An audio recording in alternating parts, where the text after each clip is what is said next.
അടുത്ത നമ്മളുടെ അവാർഡ് ചടങ്ങിലാവും. അധികം സമയം നമ്മൾ കളയാൻ ഉദ്ദേശിക്കില്ല. അവരുടെ എല്ലാം സമയങ്ങൾ വിലപ്പെട്ടതാണ്. നമ്മുടെ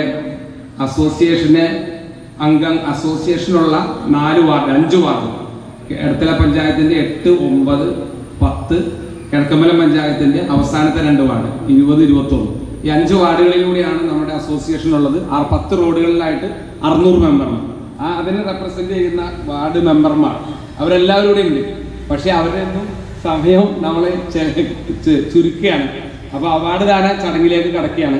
അവാർഡ് അവരും അതിൻ്റെ ഉദ്ഘാടനം നിർവഹിക്കുന്നത് നമ്മുടെ എടത്തല CI ബഹുമാനായ സിനോജ് സാർ അവർകളാണ്. അദ്ദേഹവും നമ്മളോട് പറഞ്ഞിരുന്നത്, കാരണം ഈ ഡ്യൂട്ടിയുടെ സമയമാണ് ഇപ്പോൾ. അപ്പോൾ നമുക്ക് പേര് തന്നാൽ എത്തിപ്പെടാൻ കഴിയുമെന്നൊന്നും ഉറപ്പില്ല. ഞാൻ പറഞ്ഞു കുഴപ്പമില്ല, അത് സൗകര്യം പോലെ സാറ് തന്നാൽ മതി. നമ്മൾ അതുകൊണ്ട് തന്നെ പരിപാടി പ്രോഗ്രാം അഡ്ജസ്റ്റ് ചെയ്തിട്ടാണ് പോകുന്നത്.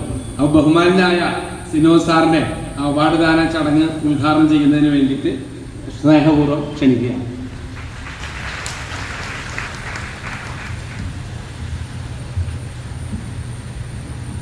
എല്ലാവർക്കും നമസ്കാരം. ബഹുമാനപ്പെട്ട യോഗത്തിൻ്റെ അധ്യക്ഷൻ ഷംസു പ്രസിഡന്റ്, നമുക്ക് മുഖ്യപ്രഭാഷണം നടത്തിയ VK സുരേഷ് ബാബു സാർ, അതുപോലെ തന്നെ പരിപാടികൾ ഉദ്ഘാടനം ചെയ്യുന്ന PK വേലായുധൻ സാർ, കൂടാതെ വാർഡ് മെമ്പർമാർ, എടത്തല ഗ്രാമപഞ്ചായത്ത് കിഴക്കൻ ഗ്രാമപഞ്ചായത്ത് GDമാർക്കും നമ്മുടെ ഷാന കമ്മിറ്റിയിലാണ് അമർത്തി അസൈൻമെന്റ് മെമ്പർ, മറ്റു പ്രവർത്തനത്തിൽ പ്രിയപ്പെട്ട നാട്ടുകാരെ, വിദ്യാർത്ഥികളെ, വളരെ സന്തോഷമുണ്ട് നിങ്ങളെ ഈ ചടങ്ങിലേക്ക് എന്നെ ക്ഷണിച്ചതിലും നിങ്ങളോടൊക്കെ കാണാനും 2 വാക്ക് സംസാരിക്കാനും, അതുപോലെ നമ്മുടെ പ്രിയപ്പെട്ട മക്കളെ അനുമോദിക്കുന്ന ചടങ്ങിൽ പങ്കെടുക്കാൻ സാധിച്ചതിൽ വളരെ സന്തോഷമുണ്ട്. വളരെ തിരക്കുണ്ട്. പോലീസ് സ്റ്റേഷൻ ഈ ഞായറാഴ്ച ദിവസങ്ങളിലാണ് ഏറ്റവും കൂടുതൽ തിരക്കും കൂടുതലൊക്കെ വരുന്നത്. അപ്പം അതിൻ്റെ ഒരു ഓട്ടപ്പാച്ചിലായിരുന്നു. നമുക്ക് നമ്മുടെ ഈ വിദ്യാർത്ഥികൾക്ക് ഇങ്ങനെ ഒരു പരിപാടി സംഘടിപ്പിച്ച നമ്മുടെ SSS അസോസിയേഷൻ ആദ്യം തന്നെ ഞാൻ അവരെ അനുമോദിക്കുകയാണ്. കാരണം നമ്മുടെ നാട്ടിലെ ഓരോ കുട്ടികൾക്കും അനുമോദനം അല്ലെങ്കിൽ അവരെ നമ്മൾ അംഗീകരിക്കപ്പെടുന്ന വളരെയധികം വലിയ കാര്യം തന്നെയാണ്. വിദ്യാഭ്യാസം നമ്മൾ പഠിച്ച് ഫുൾ A+ മേടിക്കുക എന്നത് തന്നെ ഏറ്റവും വലിയ കാര്യം. ഇപ്പം എനിക്ക് മുമ്പ് പ്രസംഗിച്ച സാറ് വളരെ ഡീറ്റെയിൽ ആയിട്ട് കുടുംബ പശ്ചാത്തലത്തെക്കുറിച്ചും കാര്യങ്ങളെക്കുറിച്ചൊക്കെ സംസാരിച്ച് ഞാൻ കുറച്ച് നേരം കേട്ടെങ്കിലും വളരെ അർത്ഥവത്തായ വാക്കുകളാണ് അദ്ദേഹം നിങ്ങളുമായിട്ട് ഷെയർ ചെയ്തത്. നമ്മുടെ കുട്ടികൾ വളരുമ്പോൾ നമ്മുടെ കുട്ടികൾ സാമൂഹിക പ്രതിബദ്ധതയുള്ള കുട്ടികളായിട്ട് തന്നെ വളരണം. ഇപ്പോൾ നമ്മുടെ മാതാപിതാക്കളെ സ്നേഹിക്കണം, നമ്മുടെ അയൽവാസികളെ സ്നേഹിക്കണം, നമ്മുടെ സമൂഹത്തിനോട് ഒരു പ്രതിബദ്ധത ഉണ്ടായിരിക്കണം.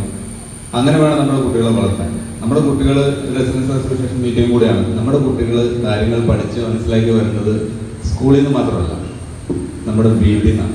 കാരണം ഞങ്ങളാണ് ഏറ്റവും കൂടുതൽ പോലീസ് സ്റ്റേഷനിൽ കുഞ്ഞുങ്ങളിലെയും കുട്ടികളെയും സ്ത്രീകളും എല്ലാ വിഷയങ്ങളും കൈകാര്യം ചെയ്യുന്ന ഒരു പ്രധാനപ്പെട്ട ഡിപ്പാർട്ട്മെൻറ്റാണ്.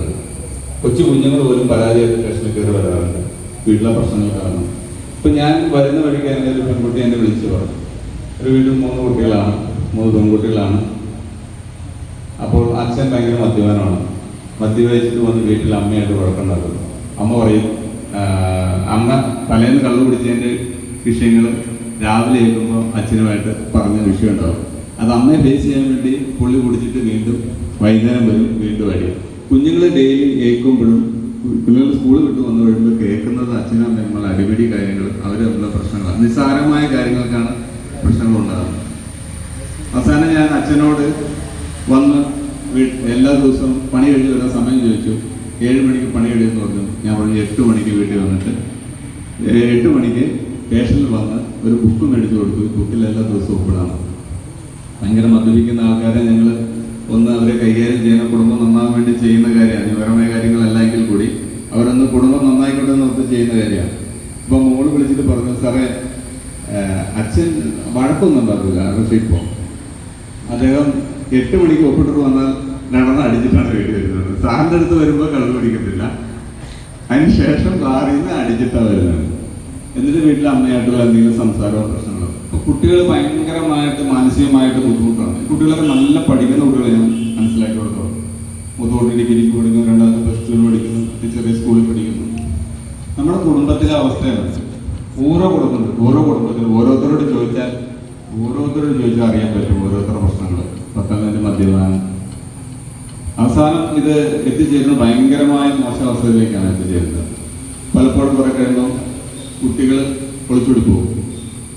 അപ്പോൾ കുട്ടികളോട് ചോദിക്കും എന്താണ് കാരണം, വീട്ടിൽ ഇതാണ് അവസ്ഥ, എന്നെ സ്നേഹിക്കാനില്ല, എന്നെ കേൾക്കാൻ ആരുമില്ല, എൻ്റെ പഠനത്തിൽ സഹായിക്കാൻ ആരുമില്ല, അതുകൊണ്ട് എന്നെ ഇഷ്ടമാണെന്ന് തോന്നിയ ഒരാൾ വന്ന് പറഞ്ഞു ഞാൻ അവനോട് ഒളിച്ചോടി പോയി. അതിനുശേഷം ആ കുട്ടിയുടെ അവസ്ഥ അതിലും വരും ഭീകരമായിരിക്കും. ഭയങ്കര സങ്കടത്തോടും വരെ വിഷമത്തോടു കൂടി വന്നു കയറുന്ന കുട്ടികളുണ്ട്. കഴിഞ്ഞ ദിവസം ഒരു കുട്ടി ഒളിച്ചോടി പോയി കഴിഞ്ഞ കൊല്ലം. അപ്പോൾ ഞാൻ ഒരുപാട് പറഞ്ഞ് വിളിച്ചുകൊണ്ട് വന്ന് ഒരുപാട് കാര്യം പറഞ്ഞു, മോളെ പോകണ്ട, അവനെ കുറിച്ച് അന്വേഷിച്ചില്ല, അവൻ്റെ കേസുണ്ട്, അവന് കഞ്ചാവ് യൂസ് ചെയ്യുന്ന ആളാണ്, അപ്പോൾ ഇത്രയുള്ള ഡ്രഗ്സ് ഒക്കെ യൂസ് ചെയ്യുന്ന പോലെ മോളെ എന്നൊക്കെ പറഞ്ഞ് ഒരുപാട് ഉപദേശം കൊടുത്തു. അതൊന്നും കാര്യമാക്കിയില്ല. വീട്ടിലെ മോശം അവസ്ഥയാണ്. ആ കുട്ടീനെ ഉപദ്രവമായി, അച്ഛൻ കള്ളു കുടിച്ചിട്ടൊന്ന് ഉപദ്രവമായി, മോശമായി, കുട്ടി പോയി. ഒരു കൊല്ലം കഴിഞ്ഞപ്പോഴത്തേക്കും ഒരു പരാതിയായിട്ട് അമ്മയുടെ കൂടെ കയറി വരിക. ഒരു കുട്ടിയുണ്ട് ഉണ്ടായിട്ടുണ്ട് 2 മാസമായിട്ട്. അയാളെ നോക്കുന്നില്ല, അയാളെ വേറൊരു പെണ്ണിൻ്റെ കൂടെയാണ്, അയാളെ എന്നെ ഇട്ടേച്ച് പോയി. ആ കുട്ടിയുടെ അവസ്ഥ അങ്ങനെയായി. അപ്പം ഈ കുട്ടികളെ പഠിക്കുന്ന ഒരു സമയത്ത് അതുങ്ങൾക്ക് വേണ്ട സപ്പോർട്ട് കൊടുക്കുകയും അതുങ്ങളെ കാര്യങ്ങൾ പറഞ്ഞ് മനസ്സിലാക്കുകയും, കുട്ടികളുടെ തെറ്റേതാ ശരിയേതാന്ന് അറിയത്തില്ല. അവർ വളർന്നു വരേണ്ടത്, കാര്യങ്ങൾ പഠിപ്പിക്കേണ്ടത് നമ്മുടെ മാതാപിതാക്കളുടെ ഉത്തരവാദിത്വമാണ്. ടീച്ചേഴ്സിന്റെ മാത്രമല്ല, അവർ പറഞ്ഞു കൊടുക്കും, നമ്മുടെ വീടുകളിൽ നിന്നും പറഞ്ഞു കൊടുക്കും അല്ലേ. പിന്നെ കാണുന്ന ഒരു കുട്ടികളെ ഭയങ്കരമായ പ്രഷർ ചെയ്ത് A+ മേടിച്ചില്ലെങ്കിൽ, നമ്മൾ കഴിഞ്ഞ ദിവസം കണ്ടു നീറ്റ് കിട്ടിയില്ല എന്ന് പറഞ്ഞൊരു കുട്ടി, കുറെ കുട്ടികൾ ആത്മഹത്യ ചെയ്തു. എക്സാം മാറ്റി വയ്ക്കപ്പെട്ട തുടർന്ന്, ക്യാൻസൽ ചെയ്യുന്ന തുടർന്ന് ഭയങ്കരമായ പ്രഷർ കുട്ടികൾക്ക് കൊടുക്കുന്നുണ്ട്. എല്ലാവരും A+ മേടിക്കണം എന്നൊക്കെ പറഞ്ഞു. ഞാൻ വിചാരിച്ചിട്ടുണ്ടെങ്കിൽ അത്രയൊന്നും ഉണ്ടാവില്ലെന്ന്. പക്ഷെ ഇപ്പോൾ കുറേ കാര്യങ്ങൾ കുട്ടികളുമായിട്ട് മിങ്കിൾ ചെയ്ത് സംസാരിക്കുമ്പോഴാണ് മാതാപിതാക്കൾ ഭയങ്കര പ്രശ്നമാണ്. കുട്ടികൾക്കൊരു ലക്ഷ്യബോധം ഉണ്ടാക്കി കൊടുക്കണം. അല്ല എൻ്റെ മോൻ ഡോക്ടറായേ തീരുള്ളൂ, അല്ലെങ്കിൽ എഞ്ചിനീയറായേ തീരുള്ളൂ. നമ്മളെപ്പോഴും സോഷ്യൽ മീഡിയയിലും എവിടെ ചെന്നാലും നമ്മൾ കേൾക്കുന്ന കാര്യങ്ങളൊക്കെ നിങ്ങൾ കുട്ടികളെ പ്രഷർ ചെയ്ത് അങ്ങനെ ഇഷ്ടമില്ലാത്ത കാര്യങ്ങളൊക്കെ പിള്ളേരെ പഠിപ്പിക്കാൻ വേണ്ടിയിട്ടെന്നൊക്കെ പറയും. പക്ഷെ പല കുട്ടികളും ആത്മഹത്യയൊക്കെ ചെയ്യുമ്പോൾ ആ കുട്ടികളുടെ ലെറ്ററൊക്കെ എടുത്ത് നോക്കുമ്പോൾ നമ്മളിങ്ങനെ കാണാറുണ്ട്. അത് കൂടാതെ ആത്മഹത്യ ചെയ്യണം, കൂടാതെ കുട്ടികൾ ആത്മഹത്യ ചെയ്യാൻ ശ്രമിക്കുന്ന കുട്ടികളുണ്ട്. അവർ ഹോസ്പിറ്റലിൽ പോയി ഞങ്ങൾ മൊഴിയൊക്കെ എടുക്കുമ്പോൾ മിക്കവാറും കാണാം അച്ഛൻ്റെ അമ്മയുടെയും ഭയങ്കരമായ പ്രഷറാണ്. എനിക്ക് അത്രയും പഠിക്കാൻ സാധിക്കുന്നില്ല, എനിക്ക് കളിക്കാൻ പോകണം, എൻ്റെ കൂട്ടുകാരോടൊട്ടൊന്ന് സംസാരിക്കാൻ പോകണം, എനിക്ക് അവരൊക്കെയായിട്ടൊന്ന് വീഡിയോ കോൾ ചെയ്യണം, എനിക്ക് ഇച്ചിരി നേരം ഗെയിം കളിക്കണം, അല്ലെങ്കിൽ എനിക്ക് ഇച്ചിരി നേരം മറ്റ് ആക്ടിവിറ്റീസ് എന്തെങ്കിലുമൊക്കെ കാണണം. ഇതൊന്നും പലപ്പോഴും വീടുകളിൽ അനുവദിക്കുന്നില്ല. പഴയ പോലെ നമ്മളൊക്കെ അറിയാം, ഇവിടെ ഇരിക്കുന്ന ആൾക്കാർക്കറിയാം. അപ്പോൾ നമുക്ക് നമ്മുടെ നാട്ടിൽ പോയിട്ട് കളിക്കാൻ പോകുമായിരുന്നു വൈകിട്ട്. പിന്നെ കൂട്ടുകാരൊക്കെ സ്വറ പറഞ്ഞിരിക്കാനും സംസാരിക്കാനൊക്കെ പോകുമായിരുന്നു. ആ കാലഘട്ടമെല്ലാം മാറി. ഇപ്പം നമ്മൾ കൂടുതലടിച്ചോലെ 2 പേരുണ്ടാവില്ല, 3 പേര് കൂടുതലടിച്ചോലെ അവരെ അവിടെ ഇട്ട് പഠിപ്പിക്കുകയും കാര്യങ്ങളൊക്കെ ചെയ്യാം. അവരെ അങ്ങനെ ഇത് പഠിപ്പിക്കണോണ്ട് കാര്യങ്ങളൊന്നും പറയാനില്ല. ഇത് കുട്ടികളെ കാര്യങ്ങളൊക്കെ പറഞ്ഞ് മനസ്സിലായി അവരോടൊരു സൗഹൃദം ഉണ്ടാക്കി, അവരുടെ വിഷയങ്ങൾ എന്താണെന്ന് മനസ്സിലാക്കി, അവർക്ക് വേണ്ടത് എന്താണെന്ന് കൂടി മനസ്സിലാക്കിയാൽ, അവരുടെ കൂട്ടുകെട്ട് എങ്ങനെയാണ്, ഇതെല്ലാം കൂടി മനസ്സിലാക്കേണ്ട കാര്യം നമ്മുടെ കൂടെ ഉണ്ട്. കുട്ടികളോട് വളരെ സ്നേഹത്തിൽ ഇടപെടണം. അവരിപ്പോഴത്തെ ന്യൂജൻ പിള്ളേരാണ്. ആ കുട്ടികളായിട്ട് ഒരുപാട് പെൺകുട്ടികളാണെങ്കിലും മറ്റേ ആൺകുട്ടികളെ പോലെ തന്നെ പെൺകുട്ടികളും പ്രശ്നം ഉണ്ടാക്കുന്നുണ്ട്. ഒരുപാട് കേസുകൾ നമ്മൾ ഡ്രഗ് ഉപയോഗിക്കുന്ന പെൺകുട്ടികൾ വരെ ട്രീറ്റ്മെൻറ്റ് ഞാൻ വിട്ടിട്ടുണ്ട്. അപ്പോൾ നമ്മൾ സ്വഭാവമായിട്ട് കുട്ടികളുമായിട്ട് ഭയങ്കരമായിട്ട് മിങ്കിൾ ചെയ്യേണ്ട ഒരു കാര്യമാണ്. അവർക്ക് വിദ്യാഭ്യാസം കൊടുത്ത് അവർ A+ മേടിക്കുക എന്ന് മാത്രമല്ല, അവരുടെ വിദ്യാഭ്യാസത്തിന്, അവരുടെ എല്ലാ കാര്യത്തിനും അവരൊപ്പം, അവരുടെ നിലയിലെത്തുന്നവരും വരെ നമ്മൾ അവിടെ ഒപ്പം ഉണ്ടായിരിക്കണം. അത് ആൺകുട്ടിയാണെങ്കിലും പെൺകുട്ടിയാണെങ്കിലും വേർതിരിവില്ലാതെ നമ്മൾ അവരോടൊപ്പം നമുക്ക് കൂടെ നിൽക്കണം. ഇപ്പോൾ മാതാപിതാക്കൾക്ക് വളരെയധികം ഒരു പ്രാധാന്യമുണ്ട്. നമ്മുടെ വിദ്യാർത്ഥികളോട് ഞാൻ പറയുകയാണ്, നമ്മുടെ മാതാപിതാക്കളെ സ്നേഹിക്കണം. അതുപോലെ നമ്മുടെ അധ്യാപകർ, നമ്മൾ പഠിപ്പിക്കുന്ന അധ്യാപകരെ ബഹുമാനിക്കണം. അവർ വളരെ എക്സ്പീരിയൻസ്ഡാണ്. അവർക്ക് ഒരുപാട് കാര്യങ്ങൾ നിങ്ങളോട് പറയാനുണ്ടാവും. അതൊക്കെ നിങ്ങൾ അതിൽ കൂടുതൽ അറിവുണ്ടെന്നുള്ള രീതിയിൽ സംസാരിക്കുക, ബഹുമാനപൂർവ്വം കാണിക്കുകയും ചെയ്യും. അങ്ങനെ കാണിക്കുന്ന ഒരുപാട് കുട്ടികളെ ഒരുപാട് കംപ്ലയിൻസ് അധ്യാപകർ പറയാറുണ്ട്. അവരുടെ ഒരു ബഹുമാനം, അവരുടെ പ്രാർത്ഥനയൊക്കെ നമുക്ക് നമ്മുടെ ജീവിതത്തിൽ ആവശ്യമാണ്. നന്നായിട്ട് പഠിക്കുക, പുതിയ അറിവുകൾ സമ്പാദിക്കുക, നാളെ നിങ്ങളൊരു ലക്ഷ്യബോധത്തോടുകൂടി പഠിക്കുക. അവനവൻ്റെ കഴിവുകളും പരിമിതികളും എല്ലാവർക്കും അവരവർക്ക് ബോധ്യമാക്കുന്ന രീതിയിൽ പഠിച്ച് മനസ്സിലാക്കി നല്ലൊരു നിലയിൽ എത്തിച്ചേരാൻ വേണ്ടിയിട്ടുള്ള പ്രയത്നം നിങ്ങളുടെ ഭാഗത്തു നിന്നുണ്ടാകണം. അതിനുള്ള സപ്പോർട്ട് അസോസിയേഷൻ്റെ ഭാഗമായിട്ടോ പോലീസിൻ്റെ ഭാഗത്തോ നാട്ടുകാരുടെ ഭാഗത്തോ എല്ലാ രീതിയിലുള്ള സപ്പോർട്ടുകളും നിങ്ങൾക്ക് കിട്ടും. നിങ്ങളുടെ ഈ ഏരിയയെ കുറിച്ച് ഞാൻ ഒരു വാക്ക് പറയാം. നിങ്ങളുടെ ഏരിയ എന്ന് പറയുന്നത് നമ്മുടെ എറണാകുളം ജില്ലയിലെ പ്രധാനപ്പെട്ട ഒരു ഏരിയയാണ്. പൂക്കാട്ടുപടി ജംഗ്ഷനും ഇതിനോട് ചുറ്റും ബന്ധപ്പെട്ട് കിടക്കുന്ന ആളുകൾ താമസിക്കുന്നത്. ഇവിടെ ഒരുപാട് നാട്ടുകാരെ കൂടാതെ ഒരുപാട് ആളുകൾ വന്നു പോകുന്നു. ഇവിടെ വാടകയ്ക്ക് വന്ന് താമസിക്കുന്നവരുണ്ടാവും ഉണ്ട്.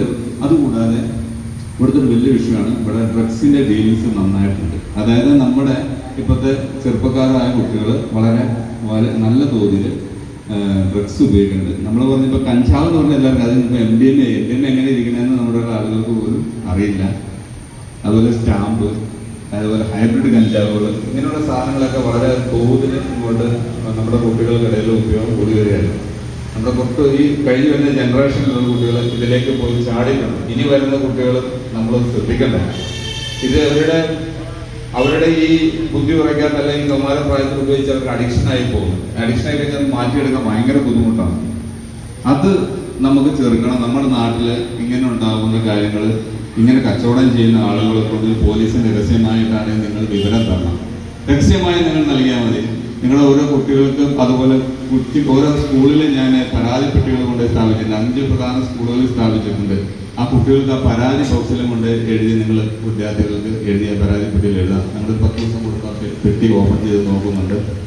പിന്നെ നിങ്ങൾക്ക് തന്നെ എന്തെങ്കിലും ഒരു ഇഷ്യൂ ഉണ്ടായാൽ 112 കോൾ പോലീസിൽ വിളിക്കാം. പോലീസ് ഇൻഫർമേഷൻ നിങ്ങൾക്ക് പോലീസ് സ്റ്റേഷനിലെ നമ്പറോ SIയുടെ നമ്പറോ CIയുടെ നമ്പറോ അറിയില്ല. 112 നിങ്ങൾക്ക് ആർക്ക് വേണമെങ്കിലും നിങ്ങളുടെ മൊബൈലിൽ എടുത്ത് ഡയൽ ചെയ്യുന്ന കോള് നിങ്ങളിലേക്ക് കണക്ട് ചെയ്യപ്പെടും. നിങ്ങളുടെ നിൽക്കുന്ന സ്പോട്ടിലേക്ക് പോലീസ് വരും. അങ്ങനെയുള്ള കാര്യങ്ങൾ നിങ്ങൾ മനസ്സിൽ കരുതണം. അതുപോലെ ഇത്തരം പ്രവൃത്തികൾ നമ്മുടെ നാട്ടിൽ അനുവദിച്ചുകൂടാ. ഏതെങ്കിലും രീതിയിലുള്ള ആൾക്കാർ ഏതെങ്കിലും രീതിയിലുള്ള പ്രവർത്തനം നടത്തണമെങ്കിൽ നിങ്ങൾ കൂട്ടായ്മയിൽ ചർച്ച ചെയ്തോ അല്ലാതെയോ നിങ്ങളുടെ ഏതെങ്കിലും കുട്ടികൾ അങ്ങനെ ഉപയോഗിക്കുന്നവരെ മാറ്റിയെടുക്കാനോ ഡീഅഡിക്ഷൻ സെന്ററിൽ കൊണ്ടുപോകാനുള്ള നിങ്ങൾ അതിനുള്ള പ്രയത്നം കൂടി നിങ്ങൾ അസോസിയേഷൻകാർ ഏറ്റെടുക്കണം. അതിന് പോലീസിൻ്റെ എന്ത് സഹായം വേണമെങ്കിലും ഞങ്ങൾ ചെയ്യുന്നതാണ്. കൂടാതെ ഇങ്ങനെയുള്ള ഉപയോഗിക്കുന്ന വിൽപ്പന നടത്തുന്ന ആളുകളുടെ ഇൻഫർമേഷൻ ഉണ്ടെങ്കിൽ പോലീസിലേക്ക് ഷെയർ ചെയ്യാനും കൂടി ഞാൻ ആഗ്രഹിക്കുന്നു. വരുന്ന തലമുറയെ നമുക്ക് സംരക്ഷിച്ചേ പറ്റുള്ളൂ. അവരാണ് നാളത്തെ നമ്മുടെ നാടിൻ്റെ ഭാവി. അവരാണ് നാളത്തെ നമ്മുടെ രാജ്യത്തിന് അഭിമാനമായി തീരുന്ന മക്കളായിരിക്കും. ഒരു പ്രത്യേക സാഹചര്യത്തിൽ പോലും അവർ മോശക്കാരായി അല്ലെങ്കിൽ അവർ ജയിലുകൾക്കുള്ളിലേക്ക് പോകേണ്ട അവസ്ഥയൊന്നും നമുക്ക് കണ്ടു നിൽക്കാൻ സാധിക്കില്ല. ഒരു മാതാപിതാക്കൾക്കും സ്വന്തം കുഞ്ഞുങ്ങൾ ഒരിക്കലും കേസിൽ പ്രതിയാവുന്നതോ അല്ലെങ്കിൽ അവനെ മോശക്കാരനായി നാട്ടുകാരോ ആളുകളോ ചിത്രീകരിച്ചുകൊണ്ട് പത്രത്തിൽ ഫോട്ടോ വരുന്നതോ അവൻ്റെ മോശമായ കേസിൽപ്പെട്ട് വരുന്നതൊന്നും അവരും മാതാപിതാക്കൾ ആഗ്രഹിക്കുന്നുണ്ടാവില്ല.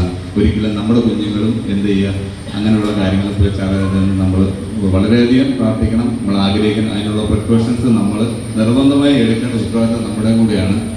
ഇപ്പോൾ ഞാൻ ഇന്ന് രാവിലെ എൻ്റെ ഒരു കൂടെ വന്ന് ഞാൻ മലപ്പുറത്ത് ജോലി ചെയ്യുന്നതിനിപ്പം ഒരു പയ്യൻ അവൻ ഡിഗ്രിക്ക് പഠിച്ചുകൊണ്ടിരുന്നപ്പോൾ ഒരു അടിപിടി കേസുണ്ടായി. അപ്പോൾ അവൻ്റെ പ്രായത്തിൽ അവൻ അറിയില്ല. അടിപിടി ഉണ്ടായി, കേസെടുക്കും, വിഷയം ഉണ്ടാവുക, കേസ് എന്താണോ അതിന് ശിക്ഷ എന്താണോ നിയമത്തെക്കുറിച്ച് അവനൊരു ബോധം ഉണ്ടായിരുന്നില്ല. ആ സമയത്ത് 2 കേസിലും പ്രതിയായി. ആ കേസിൽ പ്രതിയായി അവന് പഠനം കഴിഞ്ഞു.